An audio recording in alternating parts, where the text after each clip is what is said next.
Hi guys, welcome back to my YouTube channel. So great to see you guys again for yet another installment. I'd really just like to continue to thank everyone who has been watching the previous videos and for engaging, for commenting, for liking, for sharing, and for all of the support. It really goes a long way. So one statistic that I normally review at the end of each video is in terms of the viewership, where the geographical location is, and in terms of how many people who are watching this channel are actually subscribed to it. So it's grown in the last couple of weeks, the ratio between people who are subscribed and not subscribed.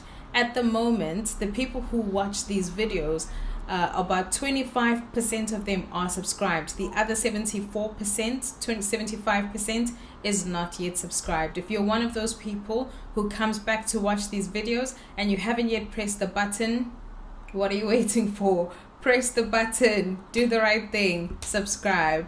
All right, okay guys, so I thought I should do a story time following a conversation that after church that we were having about the assassination of AKA in South Africa, which is quite tragic, and I think we've all been affected in some or other way with just this life that's been taken away from us so unexpectedly, and it's really so tragic.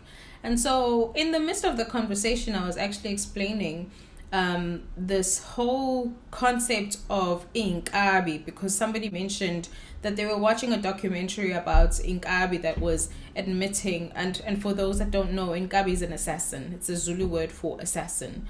And so this assassin was admitting to all the crimes that he had done, and he was telling people what they do, how they observe. The people they normally attack is people involved in logistics companies, specifically taxis, in South Africa, KZN, maybe in Joburg as well as sort of high profile people, potentially business people, as well as politicians.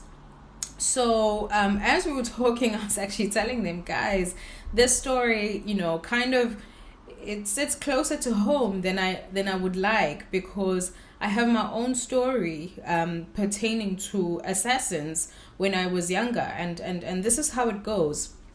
So my dad, by profession, he's a retired politician, and he was the mayor of our town. He's had a number of terms, but this goes way back into what I think was his first term, because I was 10 years old, and so this was year 2000. And so what happened is it was just a normal day during the week, and I remember the date. It was the 10th of March, the year 2000, and we'd eaten, had our dinner, and we'd prayed in the evening as a family, and we'd gone to sleep. So my parents had gone to bed, they were in their room. Me and my sister, we slept together, and we shared a room, and we'd gone to bed. And my brothers, I think they were still up watching TV. Okay, fine. So we go to sleep, everything is normal. And then in the middle of the night, it was like an action movie. When there's an assassination and there's gunmen who are literally running across. If the house was east facing, so facing the street and the long side of the house rather than the short side. Anyway, they were running across the yard. So they had entered and trespassed into the yard, and they weren't shooting from the street, because I could actually hear the footsteps running across the house. And as you would find in a movie, literally, I imagine that they must have been carrying like AK-47s or whatever it was. I don't know. But it was just literally running across, shooting every window, every door, shooting around the house, along the side, like action movie style, like everywhere. Okay, so I'm sleeping, obviously. I'm sleeping with my sister on the bed, and she rolls to the floor, right? Her recollection is a little different from my recollection, because her recollection is that she rolled to the floor and I continued to sleep. Which I probably did. I don't think that it lasted too long, this whole incident. I think the whole thing was less than 5 minutes. But 5 minutes is a long time. 5 minutes is a mighty long time to have gunshots through the window that are set out to kill you, right? So she rolled to the floor, and I followed her to the floor, but she reckons that I only followed when there was silence and everything was finished, and that I slept through the whole thing.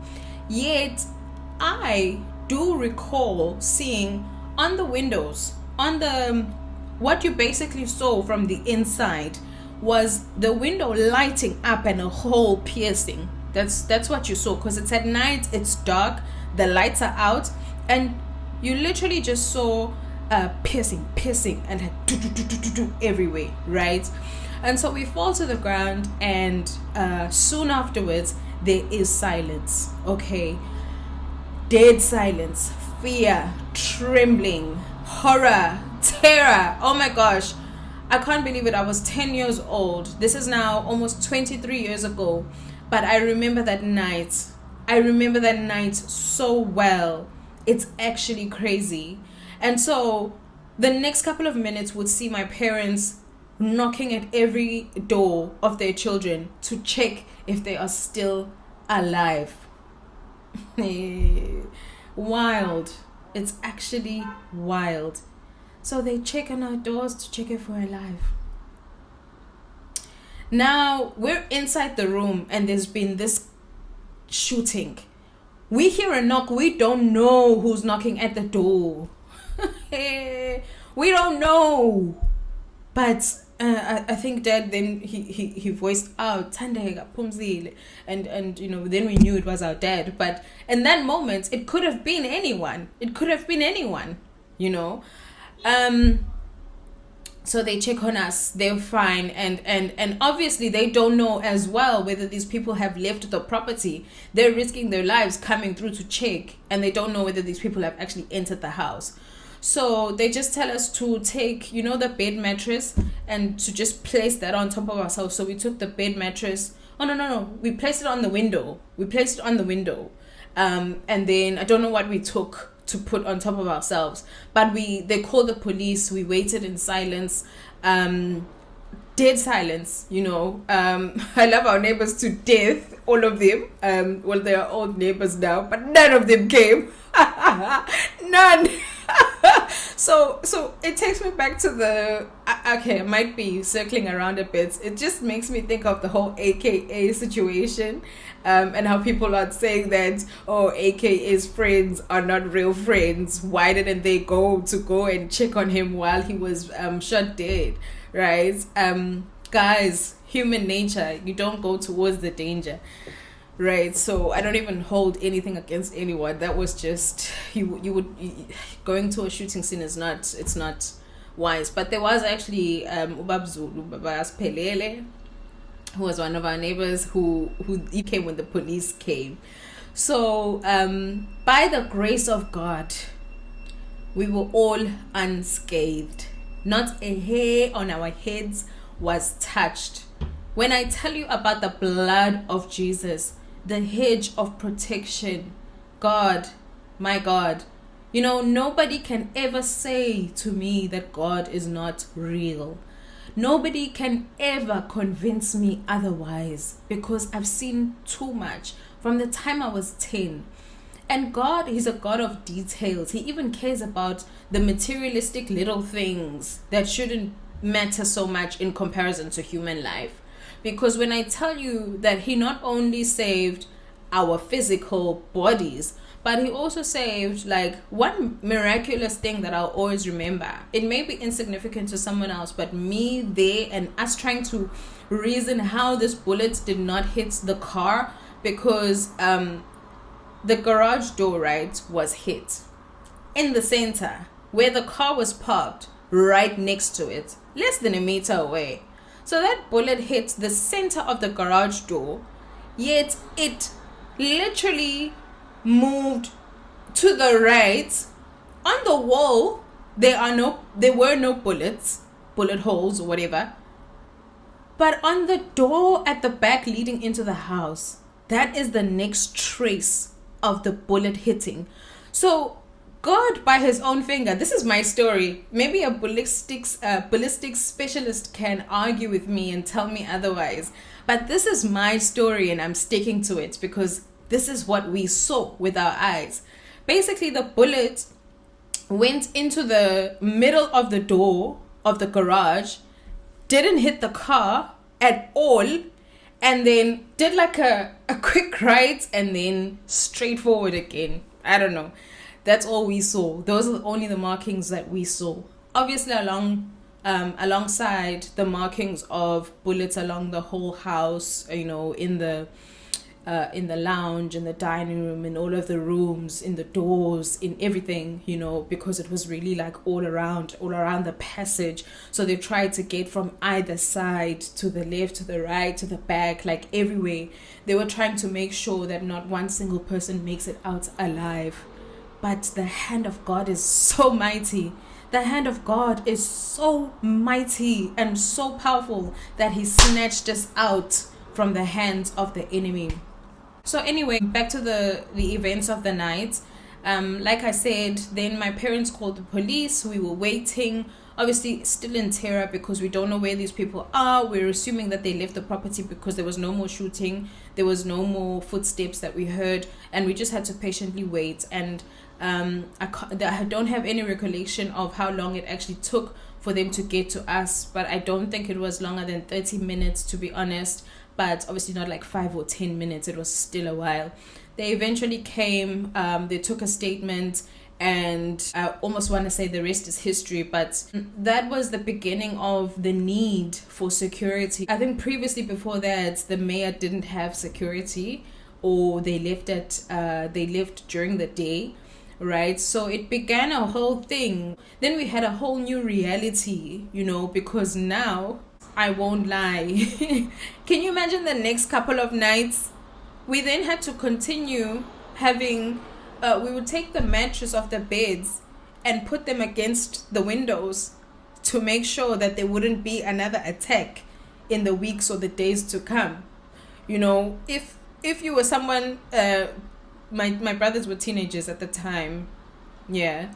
If you were somebody who was sneaking out of the house at night, or if you were someone that was coming home late, you had to think twice. Side eye to my brother Umlu. Had to think twice at that moment that can I continue doing that when there are assassins sent out for my head. Anyways, it set out for a whole new reality of our lives because, as I said, because my father had security during the day, I think, or he didn't have any at the time. I can't remember. All I remember is that there was a need for upgraded security. So now we had security during the day and we also had security at night. So now we had to adjust and have this new life of having people around us. There's a difference between having people around you and they're with you in the house and they're there for a reason, whether they're relatives or family or help or friends. We've had people stay with us over the years for different reasons. That's different. It's so different because it's for good reasons. They're with you in the house. It's different from having somebody who's carrying a gun watching over you, now who's a part of your... He was a stranger, now he's a part of your lives, and just have to be a part of everything. Like your dad is fetching you from school and he's got security,